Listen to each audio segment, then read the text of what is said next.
नागपूर विधान परिषदेची स्थानिक स्वराज्य संस्थेची जागा ही बिनविरोध व्हावी याकरता मी सर्वच पक्षाच्या नेत्यांशी बोलणार आहे। कारण नागपूरमध्ये जी मतदानाची टक्केवारी बघितली तर 75%च्या वर मतं भारतीय जनता पार्टी, शिवसेना, महायुतीकडे आहे आणि त्यामुळं मला विश्वास आहे की ही निवडणूक होण्यापेक्षा निवडणुकीमध्ये जे काय आता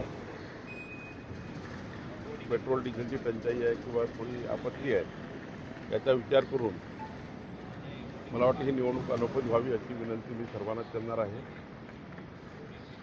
राज्यातील ज्या निवडणुका अनौपचारिक होऊ शकतात त्याही अनौपचारिक केल्या पाहिजे। त्याकरता पुढाकार घेणे आम्ही सर्वच पुढाकार घेणार आहोत। आमच्या तिन्ही पक्षाच्या जागा वाटपाबद्दल माननीय मुख्यमंत्री देवेंद्र फडणवीसजी, सुनेत्रा पवारजी, एकनाथ शिंदेजी बसून आमच्या पक्षाची समन्वय समिती आहे, रवींद्र चव्हाणजी आहेत, त्या समन्वय समितीमध्ये बसून काय चांगला मार्ग काढता येईल तो आम्ही काढण्याचा प्रयत्न करतो आहे। एकंदरीत निवडणुका बिनविरोध व्हाव्या हाच भूमिका आमची आहे। त्यामुळं मला आज विश्वास आहे की अनेक ठिकाणी या भूमिकेला सर्वच पक्ष साथ देतील।